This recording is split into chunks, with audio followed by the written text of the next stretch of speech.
There are 3 little words we all know by heart. I love you. But over time, especially with our adult children, those words can start to feel empty, complicated, or sometimes not enough.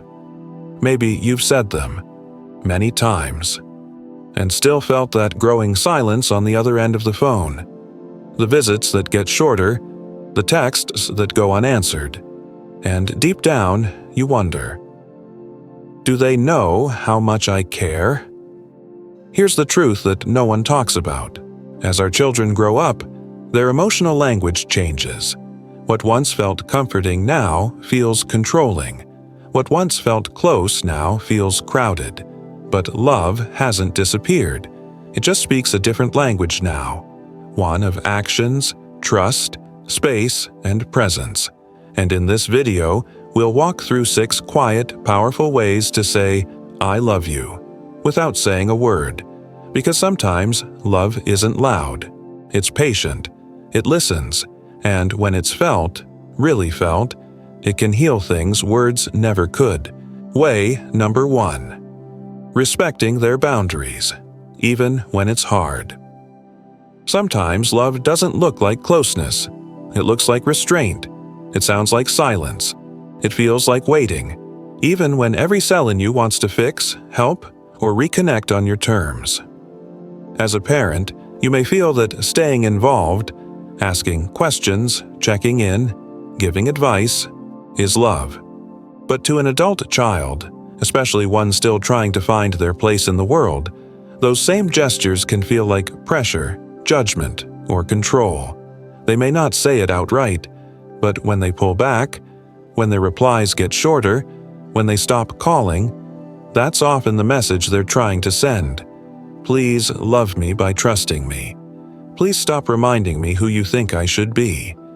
And that's not easy, because you still see the child in them. You still want to guide, protect, and offer your wisdom, maybe in the exact same way you wish your own parents had offered it to you. So to hold that love in, to bite your tongue, to stop yourself from calling for the 3rd time in a week, it's not passivity. It's an act of immense emotional maturity. When you respect their space, even when you don't agree, even when it hurts, you give them the greatest gift a parent can offer an adult child, the freedom to become themselves in your presence. Is there a boundary your child has been trying to set, maybe about time, contact, topics, or even tone? What would it mean to not just tolerate it, but honor it? Could that be your quiet way of saying, I love you and I trust you? Way number 2. Listening without fixing. When your child opens up, even just a little, it can feel like a window cracking open after a long, silent winter. You hear their stress, their struggles, maybe even their confusion about life, and your instinct, like any loving parent, is to help, to jump in, to offer advice, to say, you should try this, or why didn't you just… But here's the truth many adult children carry silently. They don't always want solutions. They want someone who believes they're capable of finding their own. Fixing can feel like doubt, like you don't trust their ability to handle life. And over time, it can erode the one thing they're really hoping to build with you: emotional safety. You don't need to have all the answers. Sometimes the most powerful thing you can say is simply, that sounds really hard. I'm here if you need to talk. I'm proud of how you're handling this. These quiet affirmations are acts of love. They say, I see you, I hear you, and I trust you're strong. And the miracle? When someone feels deeply heard, they often become the person they're trying to grow into. Think about the last time your adult child came to you with something heavy. Did you feel that pull to jump in and fix it? What might shift if next time you just held space, calmly, lovingly, without steering the wheel? Way number 3. Offering help only when asked. There's a strange tension that comes with aging, not just for you but for your children too. You spent decades helping, guiding, stepping in when needed, sometimes before they even knew they needed anything.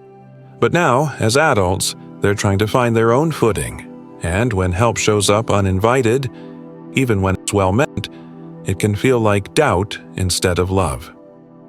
Because here's the quiet truth. Unasked help can feel like interference. It says, "Hey, no, I don't think you can handle this. You still need me to fix this for you." And in the mind of your adult child, it subtly reinforces a painful idea. They don't see me as grown. They don't trust my choices. That can push them away faster than any disagreement. But when you when you let them come to you, your help becomes something powerful. Not a burden, not an expectation, but a chosen moment of connection and respect.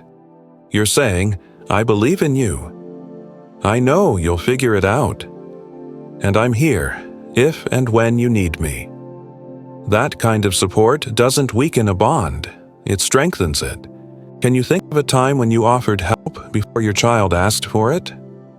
What would it feel like to give them space, even if watching them struggle is hard, and trust that your love doesn't need to be proven by fixing?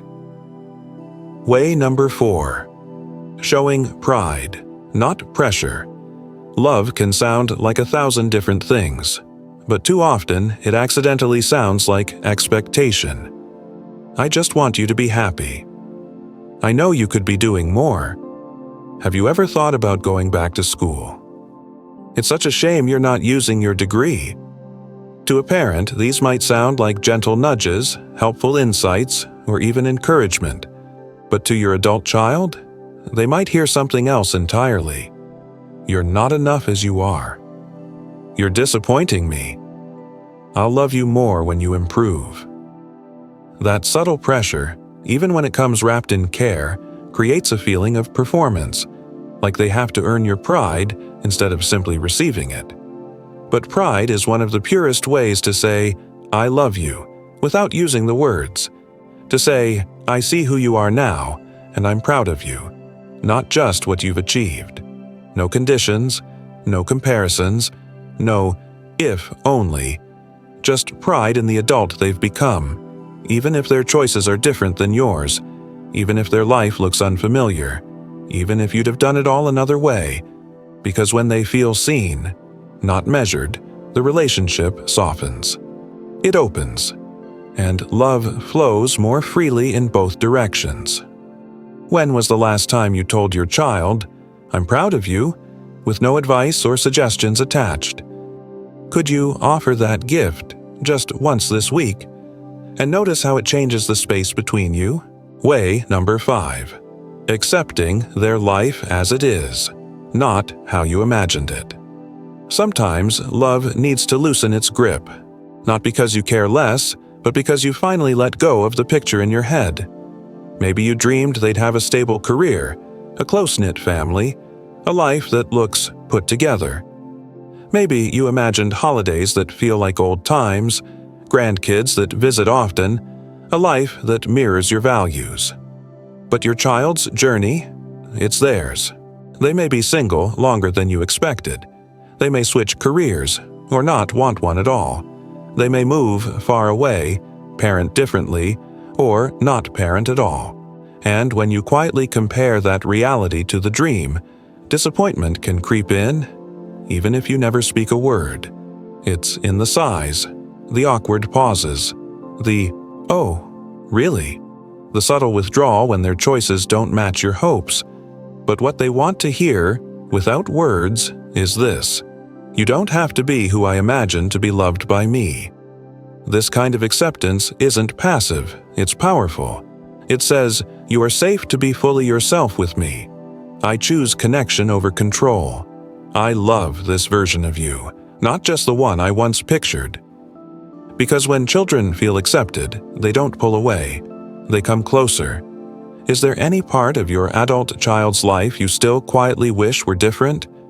What would it feel like, just for today, to fully accept where they are and who they are right now? Way number 6. Investing in your own life. The most unexpected way to say "I love you" to your adult children, by not needing them to be the center of your life. It sounds counterintuitive, but when your world expands beyond them, not in bitterness but in joy, They feel relieved, not rejected.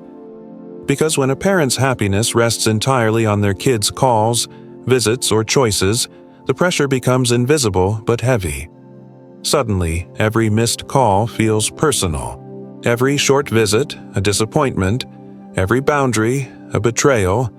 But when they see you making plans, laughing with friends, pursuing interests, and building a life of your own, that says something profound. Without a single word, you are free to live your life, because I am living mine. This creates emotional space, a space where connection becomes a choice, not a duty. And in that space, something beautiful happens. They want to come closer, not because they're obligated, but because they feel safe. What's one small thing you could do this week just for you? Not to fill time, but to fill your soul. Love doesn't always sound like, "I love you."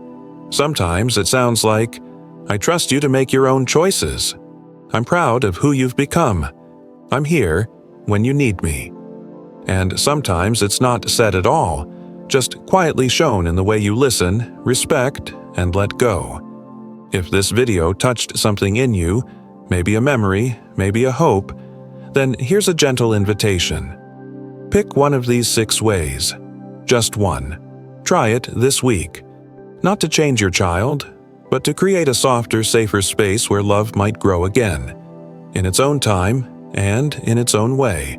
And if you're feeling brave, share in the comments.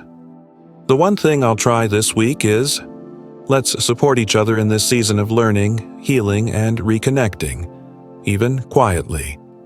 Because sometimes the softest acts speak the loudest.